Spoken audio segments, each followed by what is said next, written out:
पाकिस्तान की first local FMCG company, क्या ये फ्यूचर में भी फर्स्ट लोकल एफएमसीजी कंपनी का स्टेटस बरकरार रख पाएगी? तो अभी 50% मार्केट शेयर इस कंपनी ने कैप्चर किया है।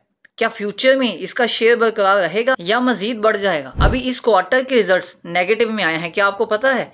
और ये नेगेटिव का इम्पैक्ट इसके फ्यूचर पे कितना पड़ेगा, इसकी स्टॉक की प्राइस कितनी नीचे गिरेगी, ये भी हम जानेंगे। अस्सलाम वालेकुम गाइस, मैं टीम शुएब, आप देख रहे हैं B1 मिलियनेयर यूट्यूब चैनल। जिस तरह के आपको पता है कि 15K सब्सक्राइबर पर हम लोगों ने बिगिनर टू प्रो लेवल का फंडामेंटल कोर्स पब्लिक करना है, तो जल्दी से चैनल को सब्सक्राइब कर लें और दोस्तों को चैनल का लिंक लाजमी शेयर करें ताकि सब्सक्राइबर्स जल्दी से कंप्लीट हों और आपके लिए जल्दी से फंडामेंटल एनालिसिस का कोर्स पब्लिक किया जाए। एंड ये एक नज़र हमारे प्रॉफिट्स पर डालें जो कि हमारे प्रीमियम ग्रुप के प्रॉफिट्स हैं। तो अगर आप भी ऐसे प्रॉफिटेबल सिग्नल्स अवेल करना चाहते हैं then feel free to contact us at this WhatsApp number. और एक व्हाट्सएप चैनल का लिंक जो कि इसी वीडियो के डिस्क्रिप्शन में मौजूद है, आप उसको ज्वाइन करके पाकिस्तान स्टॉक एक्सचेंज से रिलेटेड न्यूज़ एंड अपडेट्स को बिल्कुल फ्री अवेल कर सकते हैं टाइम टू टाइम। जिस तरह ये भी कमेंट बेस्ड एनालिसिस किए जा रहे हैं, अगर आप भी किसी कंपनी का एनालिसिस चाहते हैं तो आप उस कंपनी का नाम लेकर कमेंट सेक्शन में कमेंट लाजमी करें, तो आपके लिए भी वो कंपनी का एनालिसिस किए जाएंगे। तो वीडियो में आगे बढ़ने से पहले वीडियो को लाइक और दोस्तों की हेल्प के लिए शेयर लाजमी करें। मजीद ऐसी वीडियोज़ को देखने के लिए इस चैनल को सब्सक्राइब कर लें और बेल आइकन को प्रेस करना बिल्कुल भी नहीं भूलना, क्योंकि कोई भी वीडियो आपकी अपडेट मिस ना हो पाए। So let's start the video.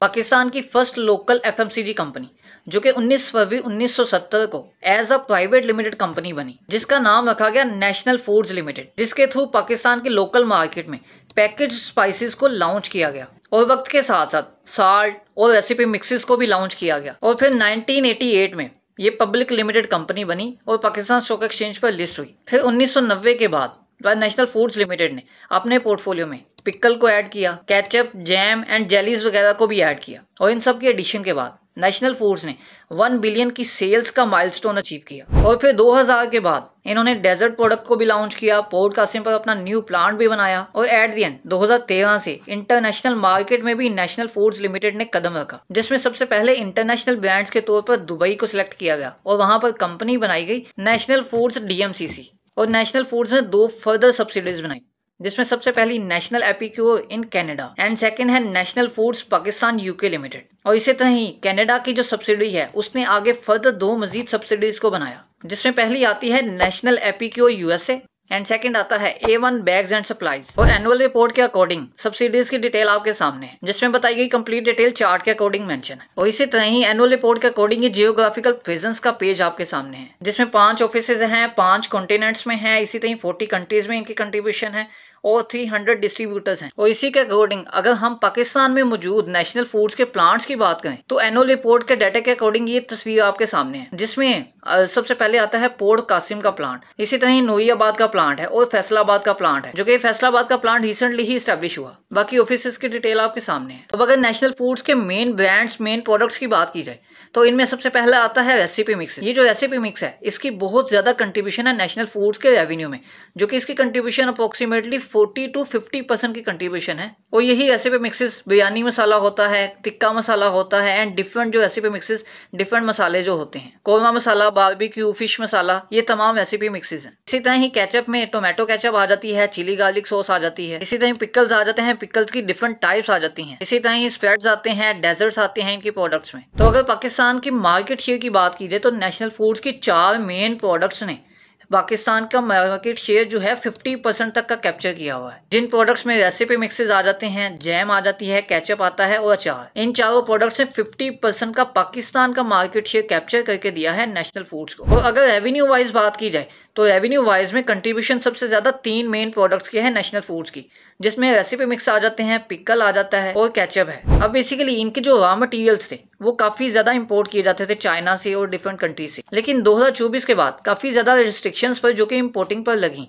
उसके बाद नेशनल फूड्स पाकिस्तान लिमिटेड ने अपनी लोकल बेस्ड रॉ मटेरियल्स को क्रिएट करना स्टार्ट कर दिया और काफी हद तक इनके जो रॉ मटेरियल्स हैं अब वो लोकल बेस होते हैं, जिससे नेशनल फूड्स को पहले से भी काफी ज्यादा फायदा होगा। अब नेशनल फूड्स की जो स्टॉक की प्राइस है ऑफिशियल वेबसाइट के अकॉर्डिंग आपके सामने है और इसकी 52 वीक रेंज भी आपके सामने है। अब अगर इसके आप फाइनेंशियल्स देखें क्वार्टर वाइज, तो क्वार्टर वाइज में आप देख सकते हैं फर्स्ट क्वार्टर 2025 का माइनस में रहा था, उसके बाद सेकंड क्वार्टर और थर्ड क्वार्टर में काफी ज्यादा इंप्रूवमेंट आई, लेकिन अभी रिसेंटली चूंकि इसके स्टॉक की प्राइस काफ़ी ज़्यादा गिरी और इसके रिसेंटली जो रिजल्ट्स भी आए, लेकिन 2025 के रिजल्ट्स हम एनुअल रिपोर्ट से देखते हैं और बाकी इसकी कंप्लीट फाइनेंशियल स्टेटमेंट्स को फॉलो करते हैं। तो वहां जाने से पहले ये पे आउट हिस्ट्री आपके सामने है, जिसमें ये बोनस शेयर्स काफ़ी ज़्यादा अनाउंस करती थी और जितनी भी कंपनीज बोनस शेयर अनाउंस करती थी, जस्ट ड्यू टू टैक्सेस लगने की वजह से बोनस शेयर्स को कम कर दिया गया और स्टॉक स्प्लिट का रुझान मार्केट में लाया गया, जिसकी वजह से बस जो अच्छी कंपनीज हैं वो बोनस शेयर्स अनाउंस करने के बजाय स्टॉक स्प्लिट अनाउंस करती हैं। तो अब एनुअल रिपोर्ट पर जाकर हम फाइनेंशियल एनालिसिस करते हैं। अब ये 2025 की एनुअल रिपोर्ट की statement of profit and loss आपके सामने है। अब यहाँ पे आप देख सकते हैं कि 2024 की निस्बत 2025 की जो सेल्स हैं वो उनमें थोड़ा इंक्रीज आया, लेकिन इसी तरह ही बाकी आप देख सकते हैं जो कि ग्रॉस प्रॉफिट को देखें तो उसमें काफ़ी ज़्यादा इंक्रीज देखा गया। इवन के जो इसमें एक्सपेंसेस वगैरह थे, जो कॉस्ट ऑफ सेल्स थी कंपनी की 2024 की निस्बत 2025 में थोड़ी कम ही इंक्रीज हुई, क्योंकि जो सेल्स हैं कंपनी की वो ज़्यादा इंक्रीज हुई थी। तो इसीलिए जो 2024 का जो टोटल प्रॉफिट है, जो कि ग्रॉस प्रॉफिट है, वो 2025 की निस्बत काफ़ी ज़्यादा कम रहा, 2025 में काफ़ी हाई था। और अगर फर्दर आप देख लें इसकी जो ईपीएस पे आते हैं मेन, जो कि 2024 की ईपीएस थी वो 5.44 थी, जो कि 2025 में 13.65 रही। अगर इसकी इतनी अच्छी ईपीएस रही है तो ये स्टॉक की प्राइस आखिर इतनी क्यों गिरती आ रही है? ये ग्राफ आपके सामने है कि पूरे मंथ का लोवेस्ट पॉइंट आपके यहाँ पर आया हुआ है। अब यहाँ पर इसके स्टॉक की प्राइस गिरने की वजह ये है कि आपने फोर्थ क्वार्टर के एनालिसिस देखे हैं। अब ये जो आपको स्टेटमेंट दिखाई गई, statement of profit and loss, ये बेसिकली अनकंसोलिडेटेड है और ये ऊपर से अनऑडिटेड है। अब ऑडिट होगा उसके बाद एक्चुअल रिपोर्ट आएगी कि इनकी जो स्टेटमेंट्स हैं, इनके जो फाइनेंशियल्स है वो क्या कहते हैं। तो अब ये फोर्थ क्वार्टर 2025 की एनालिसिस के अकॉर्डिंग ईपीएस आपके सामने है, जो कि इनका डाटा आप देख सकते हैं। पिछले सेकंड क्वार्टर 2025 की निस्बत 2025 का जो फोर्थ क्वार्टर है उसमें तो कंपनी की जो सेल्स हैं वो थोड़ी डिक्रीज रही, लेकिन 2025 के सेकंड क्वार्टर के अकॉर्डिंग देखें वो तकरीबन सेम है। जिसमें अगर ईपीएस देखें आप तो ईपीएस नेशनल फूड्स की फोर्थ क्वार्टर 2025 की जस्ट निकल के आई है 1.41, लेकिन थर्ड क्वार्टर की थी 9.32। मतलब कि इसमें ह्यूज डिक्लाइन देखा गया है फोर्थ क्वार्टर 2025 की ईपीएस में as compare to third quarter 2025 के। एक ही क्वार्टर गुजरने के साथ जो कंपनी की नेशनल फूड्स की जो ईपीएस है वो काफ़ी ज़्यादा डिक्लाइन कर गई। अब ये ईपीएस कम आने की वजह डिस्ट्रीब्यूशन कॉस्ट है सबसे मेन पॉइंट, एंड इसी तरह एडमिनिस्ट्रेटिव कॉस्ट ने भी काफ़ी रोल प्ले किया। वैसे तो ओवरऑल एनालिसिस के अकॉर्डिंग देखा जाए तो इसकी ईपीएस कम तो आनी ही थी इसकी सेल्स के अकॉर्डिंग, लेकिन इतनी ज़्यादा कम आनी नहीं चाहिए थी। इसकी कम से कम 4 के आसपास इसकी अर्निंग पर शो होनी चाहिए थी, लेकिन क्यों नहीं हुई? क्योंकि इनकी डिस्ट्रीब्यूशन कॉस्ट, एडमिनिस्ट्रेटिव कॉस्ट और अदर जो एक्सपेंसेस थे वो काफ़ी ज़्यादा आए। एंड इसी तरह कंसोलिडेटेड स्टेटमेंट भी आपके सामने है, statement of profit and loss, जो कि नेशनल फूड्स की आपके सामने है। 2024 और 25 का डाटा इंक्लूड है।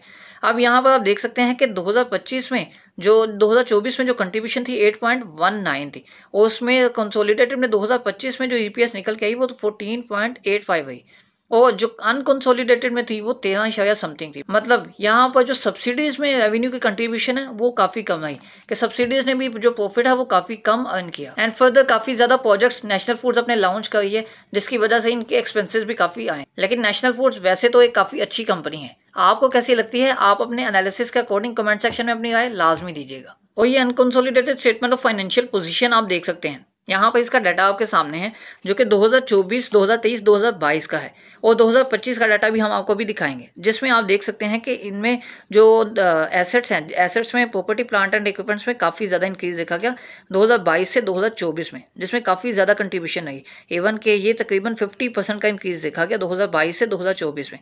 और 2025 की जो आपके सामने है ये पोर्शन भी आप देख सकते हैं कि 2025 में भी इसकी जो कंट्रीब्यूशन है वो एज कम्पेयर टू 2024 तकरीबन सेम ही रही। एंड इसी तरह बाकी intangible assets, long term investments company की और लॉन्ग टर्म डिपॉजिट्स कंपनी के वो काफ़ी बेहतर है, और ओवरऑल जो नॉन करंट एसेट्स है कंपनी के उनमें काफ़ी ज़्यादा इंक्रीज देखा गया।